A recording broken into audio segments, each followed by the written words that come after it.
이용태 교수와 함께하는 IP 교실.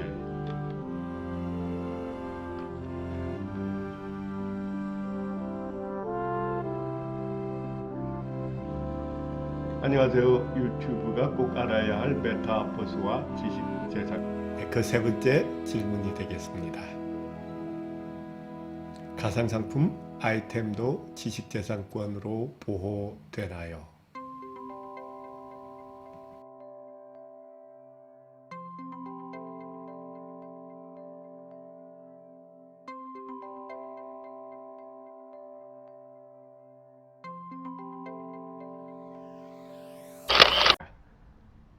자, 여기서 아이템이란 나를 대신할 디지털 캐릭터인 아바타를 위한 의류, 신발, 가방, 장신구 등 디지털 이미지로 형성된 가상 상품이라 정의할 수 있겠죠. 이런 가상 상품인 아이템을 둘러싼 지식재산권 관련 의무는 두 가지 유형으로 정리해 볼 수 있겠습니다. 첫째, 디지털 가상 상품인 아이템도 출원 등록하거나 기타 지식재산으로 보호받을 수 있을까요? 네.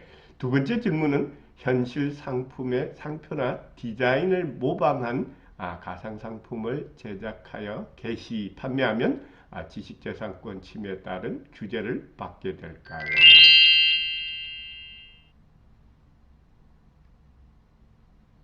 오늘날 현대 사회는 공업 중심의 경제 구조에서 벗어나 넓은 의미의 산업화로 확대되어 왔고, 그의 모든 산업 영역에서 디자인이라는 용어가 사용되고 있습니다. 하지만 디자인 보호법상 보호 대상인 디자인이란 우리가 일상에서 사용하는 디자인이라는 용어보다는 훨씬 좁은 영역에 한정됩니다.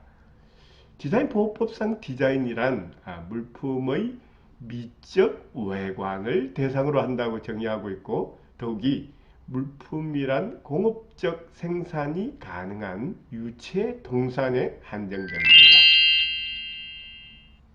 최근 발전 일로에 있는 메타버스 환경을 반영하여 종전의 물품성, 즉 유체 동산에 한정한다는 원칙을 깨고 예외적으로 화상 디자인 제도를 인정하였으나 2021년 개정된 디자인 보호법은 화상 디자인을 첫째, 기기의 조작에 이용되거나 둘째, 기능이 발휘되는 화상으로만 국한시켰습니다. 따라서 이프랜드, 제페토와 같은 메타버스 속 아바타의 신발 혹은 의상 디자인은 가상 세계에서 참여자의 미감을 일으키지만 단순한 컨텐츠의 표현일 뿐 현실 세상의 기기를 조작하는 데 이용되거나 기능을 발휘하지는 못하기 때문에 디자인 보호법상의 보호는 받지 못합니다. 그렇다면 가상 상품을 보호하기 위해 상표로는 출원하여 등록받을 수 있을까요? 상표법상 상표란 식별력 있는 상품, 이때 상품은 서비스도 포함합니다.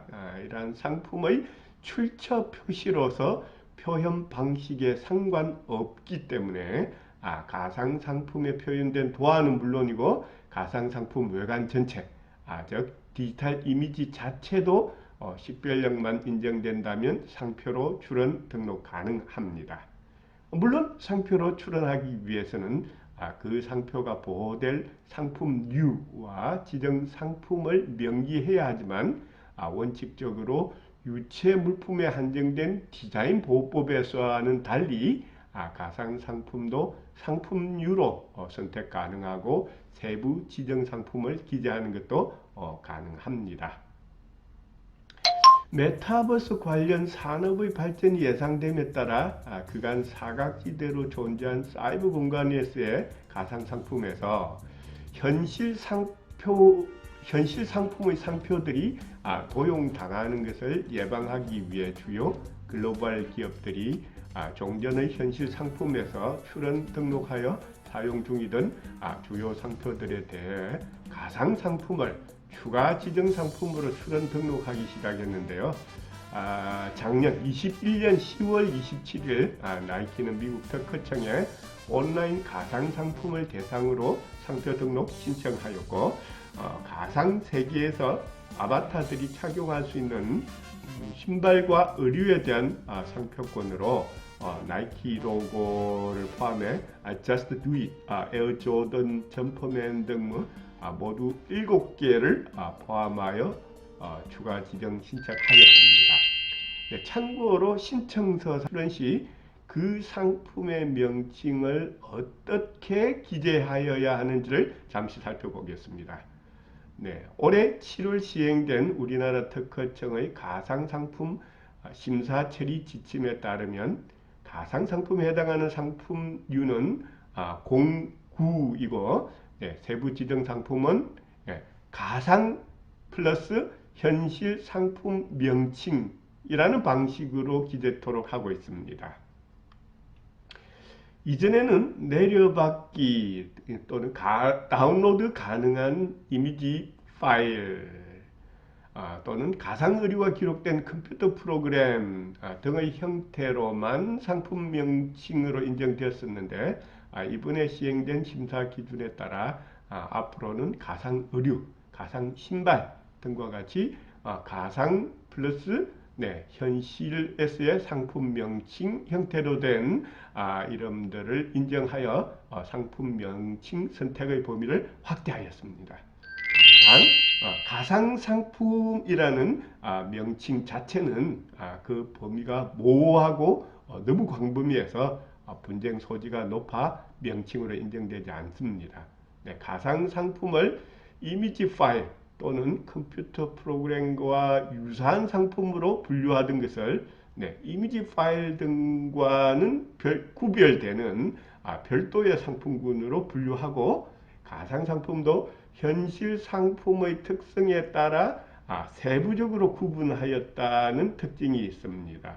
즉, 메타버스에서 사용되는 아이템을 포괄적인 하나의 단일 상품군으로 취급한 것이 아니라 아바타를 사람, 자연인으로 의제한다면 해당 아이템을 과연 혼용하여 사용할 수 있을까라는 기준으로 판단해서 분류한 것이라 보아지죠.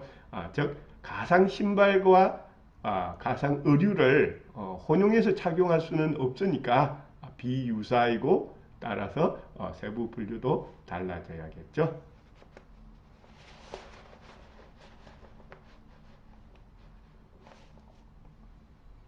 자, 그러면 가상 상품이 지정 상품으로 기재되지 않고 현실 상품만 지정된 경우라면 제3자가 그와 동일 유사한 상표를 가상 상품을 지정 상품으로 출원하면 등록될까요? 또는 지정 상품으로 현실 상품만 기재한 상표권자는 그 상표를 모방한 가상 상품 판매자에게 침해 주장을 할 수 있을까요? 특허청 심사 기준에 따르면 가상 상품과 현실 상품 간에는 원칙적으로 상품의 속성이나 판매 경로가 달라서 소비자의 혼돈 가능성이 낮다고 보아 서로 유사하지 않은 상품으로 처리합니다. 단, 가상 상품의 상표로 출원된 상표가 기존의 주지 저명한 상표와 유사한 경우에는 기존의 주지 저명 상표와 혼돈 가능성이 있는지를 심사하게 됩니다. 이러한 기준은 가상 상품에 사용된 표장이나 디자인이 현실 상품의 상표나 디자인권을 침해하였는지를 판단할 때도 준용될 수 있겠죠. 즉, 원칙적으로 현실 상품이 상표 출원 등록 시에 해당하는 가상 상품을 지정 상품으로 해두지 않았다면 상표법상으로는 침해에 해당되지 않는다고 판단됩니다. 단 주의하셔야 되는 게, 이 경우에도 주지 저명한 상표나 디자인으로서 소비자의 혼돈 또는 상표 가치 희석 또는 기타 부정 경쟁 행위에 해당될 경우에는 부정 경쟁 방지법에 따른 규제가 적용될 수도 있습니다. 자, 그렇다면 가상상품은 모두 이미지 파일이라는 공통 유형이니까 세부 유형에 관계없이 모두 유사한 것으로 판단하여 등록 거절 또는 침해로 판단하게 될까요? 출원 처리 기준상 가사상품 상호 간의 유사 여부는 현실에서의 유사 여부를 기준으로 판단하게 됩니다. 즉 해당 가상상품이 현실의 상품인 경우를 가정했을 때 그 상품의 특성상 현실의 상품을 기준으로 그 특성상 서로 유사한 상품이라면 가상상품에서도 유사한 것으로 판단한다는 것입니다. 결국 이 기준은 등록된 가상상품의 상표를 다른 가상상품이 침해한 것인지 판단할 때도 준용될 수 있겠죠. 메타버스 환경에서의 아이템, 즉 디지털 가상상품 시장의 성장과 함께 이에 대한 현실의 유명상표 사용 모방 사례 또한 확대되고 있습니다. 자, 이에 따라 관련 침해 분쟁 역시 본격화될 것으로 예상되죠. 대표적인 분쟁 사례로 메이슨 로스차일드라는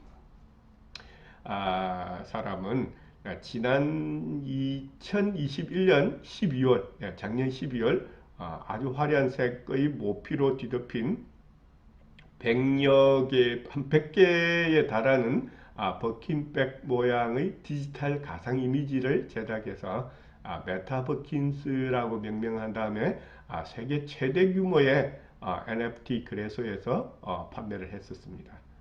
한데 버킨백은 잘 아시죠? 프랑스의 명품 브랜드인 에르메스의 대표적인 가방 제품이죠. 에르메스는 로스차일드가 자신의 대표적인 가방 상표인 버킨에다가 접두사 메타만을 붙여 사용함으로써 상표권을 침해했다며 올해 1월에 뉴욕 남부 지원에 소를 제기했습니다.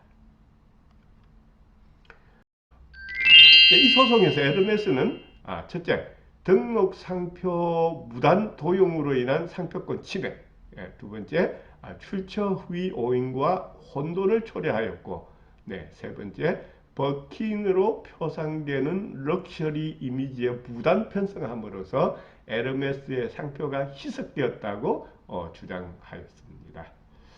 반면 로스차일드는 자신의 메타 버킨 백종 시리즈는 첫 번째, 각각 창의적 예술 작품이다. 그래서 헌법상 표현의 자유가 보장되어야 한다. 두 번째는 버킨의 상표권은 현실 상품, 즉 현물 가방에 대해 보호되는 것이므로 NFT 디지털 컨텐츠인 가상 이미지에는 적용되지 않는다. 상품군이 다르다. 세 번째, NFT 디지털 예술 작품의 명칭으로 사용한 것이지 상업적으로 사용한 것이 아니기 때문에 출처 혼돈이나 희석화 또한 근거가 없다고 항변하고 있습니다. 그럴듯하죠?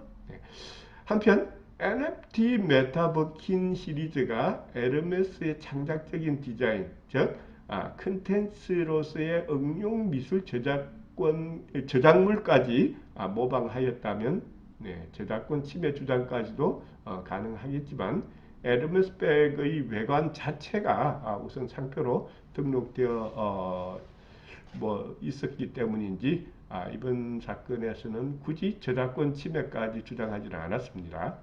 현실 상품과 디지털 이미지 상품 간의 창작적 요소만을 분리 비교하여야 하는 실질적 유사성 입증도 쉽지 않은 저작권에서의 쟁점이라서 피했을 수도 있겠고요. 가상 상품의 등록 이전 현실 상품 시장에서도 에르메스 가방은 3천만 원에서 1억에 달하는 명품 가방으로 한정판이기도 하지만 또 아무에게도 팔지 않는다는 귀족주의 상업 전략으로도 유명한 제품이다 보니 에르메스 가방을 모방한 제품들이 심심치 않게 출마했었고 에르메스사의 침해 소송도 세계 곳곳에서 이미 발생한 바 있었습니다. 우리나라에서도 플레이 노모아사의 눈물 가방 사건 그리고 일명 청담동 기저귀 가방이라고 일컬어지는 진저백 사건도 있었죠. 네, 먼저 진저백은 에르메스 가방을 사진으로 찍은 뒤에 천에다가 가방 사진을 프린트해서 만든 가방이죠. 물론 이 에르메스 오리지널 상품과 같은 가죽 재질이 아니기 때문에 완전히 다르지만 이렇게 멀리서 보면 사진을 프린트한 거니까 비슷해 보이겠죠. 근데 뭐 가격은 18만원에서 28만원 정도. 네, 일명 청담동 기저귀 가방으로 불리기도 했죠.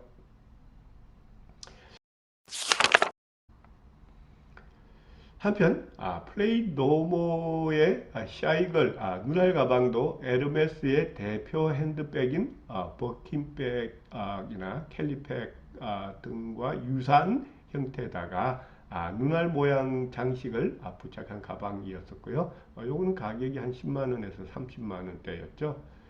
근데 이 제품에 대해서도 2년 전 2020년 7월 대법원은 피고 제품이 원고인 에르메스와 동일한 출처로 혼돈할 우려가 없으며 원고의 상품 표지가 추지성을 넘어 현저하게 알려져 있다고 보기는 어려우나 원고의 상당한 투자나 노력으로 만든 성과를 경쟁 질서에 반하는 방법으로 자신의 영업에 무단으로 사용한 피고의 행위는 부정경쟁방지법 위반에 해당한다라고 판단한 바 있었습니다. 자, 부정경쟁방지법 2조에 따르면 디자인권이 소멸됐다 하더라도 해당 디자인 자체가 이미 널리 알려져 그 자체로 상표 또는 이에 준한 트레이드 드레스에 해당하는 경우라 볼 수 있겠죠. 2008년 12월 서울고등법원에서는 버킨백과 유사한 가방에 헨리 하이클래스라는 상표를 붙여 판매한 피고 측에 대해 에르메스와는 구별되는 자체 상표를 사용했다 하더라도 상품 출처 혼돈의 우려가 해소됐다고 볼 수 없다고 판단한 바 있었고요. 2013년 6월 서울고등법원 판례에 따르면 상품의 구매자는 모방 상품이라는 사실을 알고 구입했어도 그 상품을 본 제3자가 출처를 혼돈할 가능성이 있다면 부정경쟁방지법상 위법 행위에 해당한다라고 판시하기도 했었습니다. 자, 그래서 앞의 사건에서 본 바와 같이 설령 상표법이나 디자인 보호법 등으로 직접적인 보호를 받지 못하는 상표나 디자인이라고 하더라도 다른 사람의 주지 또는 저명 표장을 무단 사용하여 공정한 경쟁을 해하게 되면 부정경쟁방지법에 따른 규제를 받을 수 있다는 것을 잘 명심하시기 바랍니다. 우리나라 경쟁방지법상 부정경쟁 행위를 보면 화면과 같습니다. 이 중에서 오늘의 주제인 아이템, 즉 가상상품과 관련하여 적용될 수 있는 행위는 상품 영업 주체 혼돈 초래 행위, 저명상표 희석 행위, 트레이드 드레스 모방 행위, 파블리시티권 침해, 즉 유명인의 성명, 초상 등 식별 표지 무단 사용 행위, 그리고 기타 성과물 무단 사용 행위 등이 될 수 있겠습니다. 결론적으로 가상상품인 아이템의 보호 방안을 다시 정리해 보면, 현재로서는 유체 동산의 미적 외관 보호에 한정된 디자인 보호법상으로는 가상상품에는 보호가 적용될 수 없으므로, 가상상품은 디자인권이 아니라 상표권으로 출원 등록받아 보호하는 방법에 주력하여야 합니다. 문자나 도안 외에도 상품의 외관 자체, 또한 상품의 출처 표시 기능을 할 수 있는 식별력이 인정된다면 상표권 보호 대상이 되고, 다양한 유형의 가상 상품이 지정 상품으로 세부 선택 가능하기 때문이죠. 물론 상표권으로 등록되어 있지 않다 하더라도 사안에 따라서는 부정경쟁 방지법에 따른 보호도 가능하게 됩니다. 해당 가상상품에 적용된 도안이나 이미지 등이 창작자의 개성적 표현의 창작물로 저작물로서 인정될 수 있다면, 이러한 가상상품의 외관에 표현된 디지털 이미지, 즉 응용미술 저작물을 모방하게 되면 저작권 침해 주장도 가능하게 되겠고요.